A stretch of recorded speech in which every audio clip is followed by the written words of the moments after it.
Saudara yang terkasih dalam Tuhan, di pengajaran firman Tuhan kemarin kita sama-sama belajar harapan yang salah itu merusak kebahagiaan. Saya percaya bahwa kita semua adalah orang-orang yang rindu hidup mengalami kebahagiaan. Amin saudara.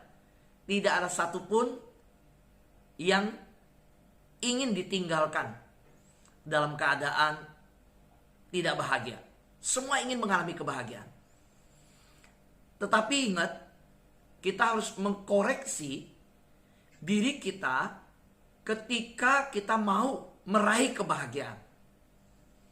Kebahagiaan itu sesuatu yang kita harus sungguh-sungguh mengerti datangnya dari mana, berasal dari mana.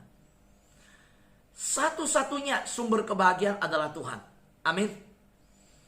Hanya Tuhan sumber dari sukacita, kedamaian.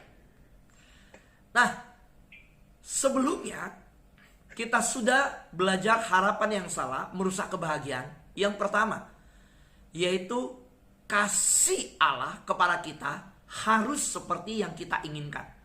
Nah, itulah harapan yang salah.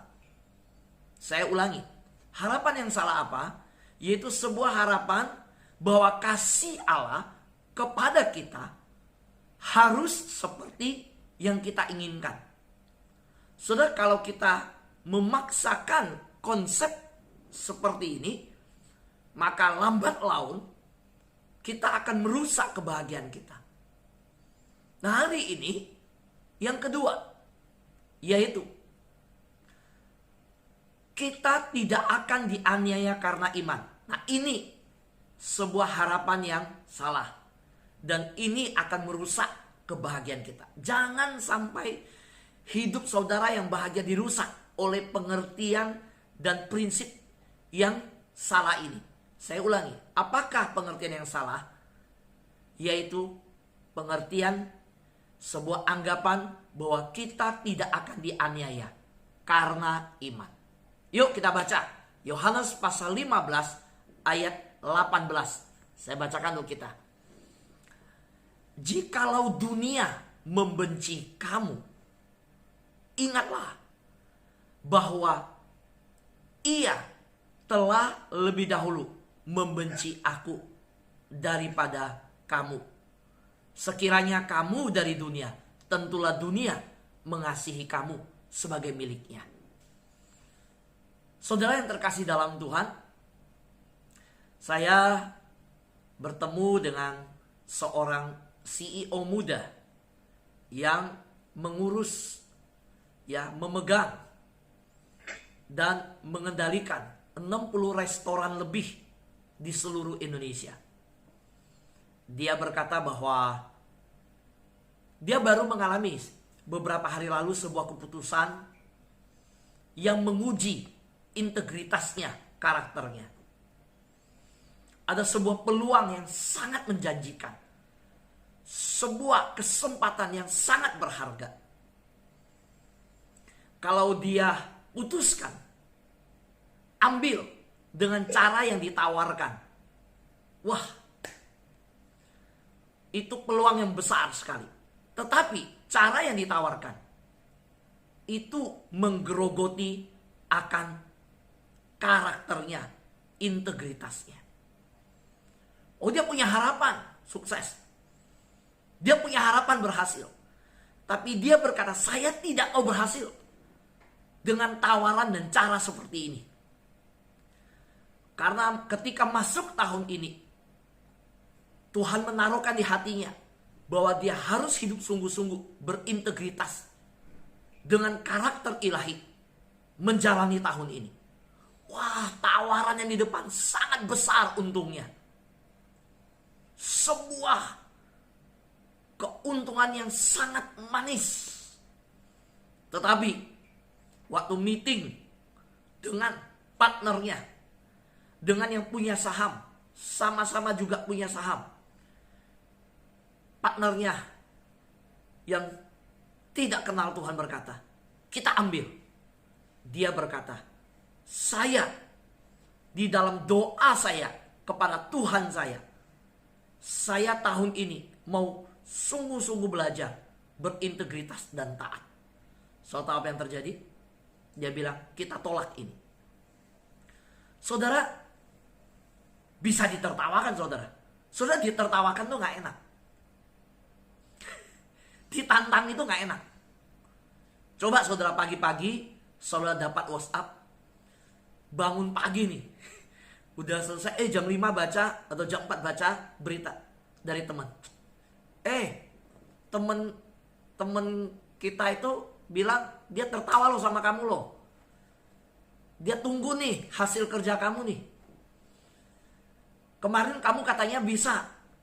Ini dia lagi ngomong sama gue, lagi ketawa nih, dia bilang, gue mau tunggu tuh dia bisa apa enggak. Contoh nih, nama saudara nih, ya kan, dia sebut David. Hey David, selamat pagi. Temen kita si Jeremy bilang, dia ketawa nih, dia mau nunggu hasilnya, kamu bisa apa enggak.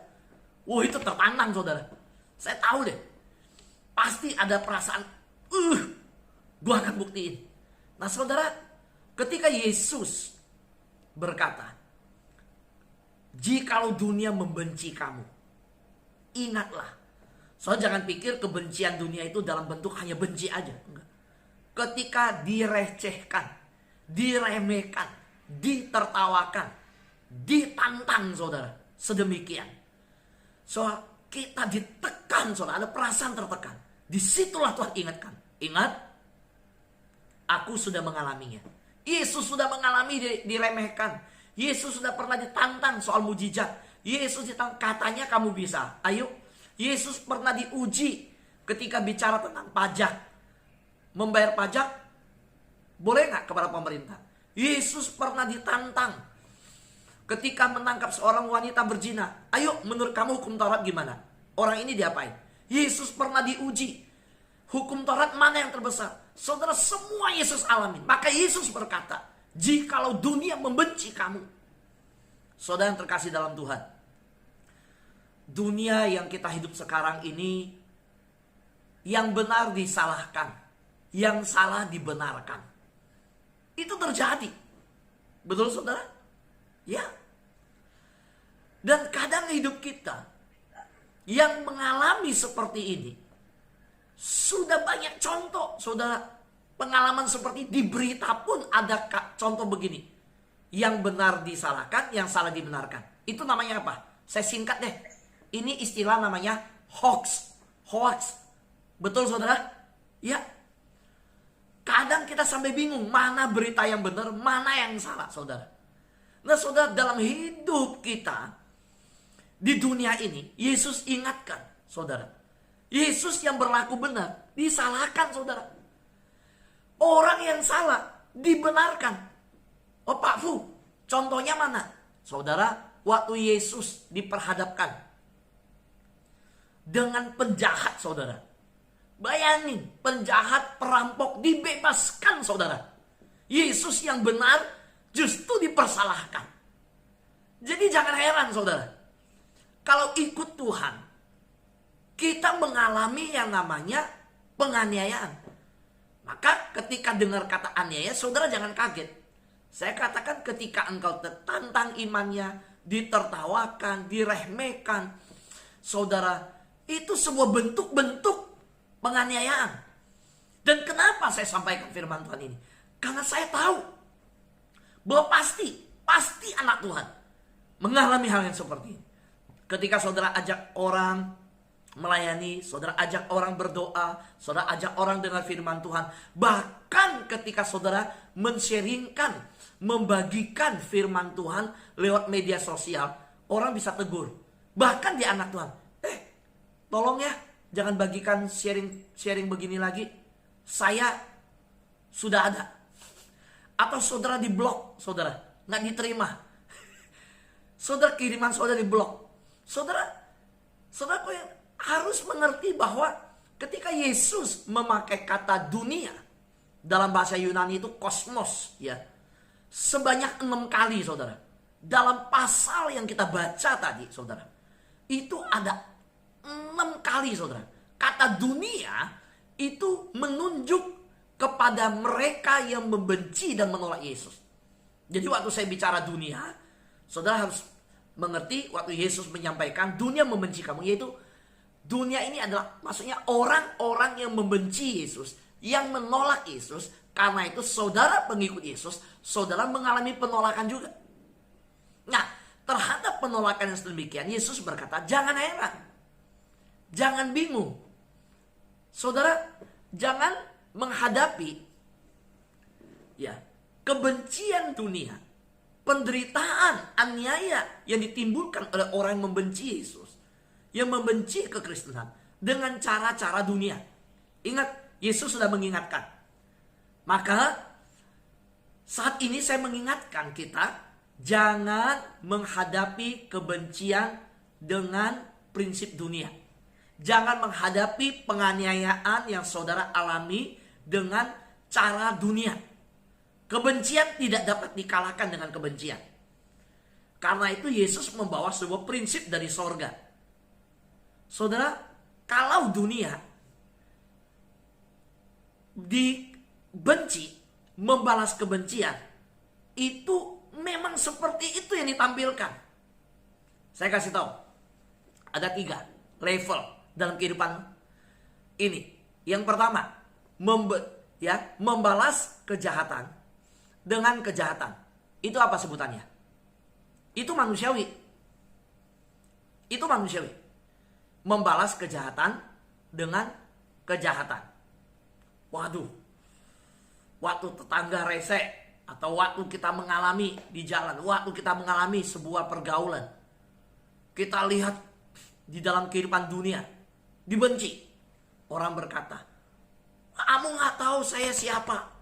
Saya kalau orang berbuat baik, gua lebih baik. Tapi lu jangan jahat sama gua. Lu jahat sama gua bisa 1000 lebih jahat. 1000 kali lebih jahat. Saya mau tanya, pernah dengar prinsip ini? Pernah? Iya. Saya kasih tahu, kalau anak Tuhan dengan bangga ngomong prinsip ini, itu bukan anak Tuhan. Kalau orang Kristen, orang percaya bicara pakai bahasa begini, saya bilang, lu bukan orang Kristen. Saudara bukan orang percaya. Karena itu bukan prinsip Tuhan. Kenapa saya bilang bukan prinsip Tuhan? Karena kebaikanmu ditentukan oleh respon orang lain. Kan saudara bicara begini, kalau lu jahat sama gua, kalau lu baik sama gua, waduh, gua lebih baik. Tapi kalau lu jahat sama gua bisa 1000 kali lebih jahat. Lu hati-hati nih. Berarti kebaikan, respon kebaikan kita, respon kejahatan kita, kita tunggu orang responnya apa dulu sama kita. Nah, itu bukan dari firman Tuhan. Itu nggak alkitabiah. Ngerti saudara? Pegang, lihat ya. Lihat. Ini kan sama kayak, saya kasih contoh. Kamu ke rumah saya, Imlek. Deket Imlek kamu kirim kue keranjang. Karena kamu kirim kue keranjang, gue bisa lebih baik dari lu. Gue balikin, gue kirim kue semprot, kue lapis legit, kue apa lagi kan, lapis Surabaya, ya kan? So gue kirim, karena kamu kirim pakai rantang, rantangnya saya isi penuh dengan makanan, saya kirim balik. Itu lu baik sama gue bisa lebih baik. Tapi karena lu di Imlek ini nggak kirim makanan ke saya, sorry, gue nggak bakal kirim. Bahkan gue nggak ke rumah lu, gue nggak ngucapin dulu, lu ngucapin gue dulu. Jadi gua tunggu lu kirim dulu nggak? Nah, ini bukan prinsip anak Tuhan. Tangkap ya? Ini bukan prinsip anak Tuhan. Ini namanya sifat manusiawi. Masih levelnya manusia. Level 1 lagi. Orang baik sama kita, kita balas dengan kejahatan. Kita lihat ada yang baik dibalas kejahatan. Itu namanya sifat setan, iblis. Nah, itu nonton tuh seri-seri, serial televisi tuh. Waduh, jatuh, lagi jalan ditolong orang. Kenapa kamu jatuh? Kenapa lu nolong gua? Lu senang kan gua jatuh? Lu senang kan lihat gua jatuh? Nah, itu sifat setan. Orang berbuat baik dibalas jahat, itu sifat setan. Nah, ada satu sifat level lagi. Saya ulangi ya. 1 manusiawi, ya. Naik lagi balas kejahatan dan kebaikan, sifat setan. Nah, yang satu lagi apa? Membalas kejahatan dengan kebaikan. Itu sifat ilahi. Amin saudara. Nah ini yang kita harus pegang. Ini level yang dunia gak pernah punya contoh. Kapan kita punya contoh? Waktu Yesus mati di atas kayu salib. Bapa, ampunilah mereka, sebab mereka tidak tahu apa yang mereka perbuat. Saudara, Yesus membalas kejahatan dengan kebaikan. Itu sifat ilahi. Tapi kalau membalas kebaikan dengan kejahatan, itu sifat setan. Kalau membalas kebaikan dengan kebaikan, itu manusiawi. Semua orang bisa. Saudara, karena itu, ingat, kasih tidak melahirkan sikap membenci. Kasih juga tidak menunggu dengan pasif. Kasih itu aktif. Saudara, Yesus mengajarkan bahwa dalam keadaan dibenci, kamu juga harus bersaksi. Nah ini unik saudara. Kalau saudara baca di Yohanes pasal 15, Yesus berkata bahwa ketika kamu dibenci, kamu tetap harus bersaksi. Membalas kebencian dengan kasih adalah bagian dari kesaksian yang besar kuasanya. Saya ulangi. Mungkin kita sulit mengerti. Kok dibenci, kita malah balas dengan bersaksi. Gimana maksudnya? Saudara bisa bersaksi melalui sikap hidup. Saudara bisa bersaksi dengan perbuatan baik. Saudara bisa bersaksi melakukan sesuatu yang memberkati. Saudara, itu luar biasa. Ketika orang membenci, kita balas dengan bersaksi. Dengan membalas dengan kasih. Dengan perbuatan yang baik. Luar biasa. Maka dengar kalimat ini. Membalas kebencian dengan kasih adalah bagian dari kesaksian yang besar kuasanya. Amin saudara. Kesaksian itu yang besar kuasanya bukan hanya doain. Bukan hanya itu. Wah sembuh. Doa mata buta sembuh. Enggak. Ketika kita tahu ini teman saya benci banget sama saya. Kita kirimin buku. Ini orang saya tahu gak seneng sama saya. Ada kesempatan. Tahun baru ada kesempatan momen. Kita telepon. Apa kabar? Waduh. Saudara, itu sebuah kesaksian yang besar kuasanya. Kenapa? Karena orang yang membenci kita langsung mendapat sebuah kesaksian. Bahwa ternyata kita mampu melakukan kebaikan. Yang kita tahu banget itu sulit. Amin saudara. Mau belajar dari cara Yesus? Itu cara Yesus. Saudara jangan takut menghadapi penolakan dari dunia. Jangan takut penolakan dari orang-orang yang tidak suka. Kita tidak perlu takut penolakan. Jika kita benar-benar hidup dalam prinsip-prinsip Alkitab. Dalam prinsip-prinsip kasih dalam hidup kita. Kita akan melihat apa yang kita kerjakan berdampak. Kita harus sungguh-sungguh setia pada firman Tuhan. Pada prinsip Alkitab. Dan saya percaya ketika kita lebih takut kepada Tuhan. Kita lebih takut firman Tuhan. Daripada reaksi dunia. Maka kita sudah jadi berkat. Saudara jangan takut. Yesus berkata, ingat. Kalau saudara baca di pasal 15 Yohanes. 3 kali Yesus juga berkata, ingat, ingat, ingat. Karena itu saya mau mengingatkan. Ketika saya mempelajari kata ingat yang Yesus ucapkan 3 kali di Yohanes pasal 15. Itu bicara tentang bagaimana saudara ingat menerapkan firman Tuhan. Ketika saudara memberlakukan firman Tuhan di dalam hidup saudara. Saya percaya pasti kelimpahan berkat, damai sejahtera itu mengalir dalam hidup saudara dan bagi keluarga saudara. Amin. Sebagai orang percaya, kita bertanggung jawab untuk menyatakan, mempraktekkan, memberlakukan firman Tuhan. Prinsip kasih firman Tuhan dalam kehidupan kita sehari-hari. Dan kalau kita berlakukan prinsip kasih, prinsip firman Tuhan, pasti itu mendatangkan kesejahteraan dan kelimpahan dalam hidup kita.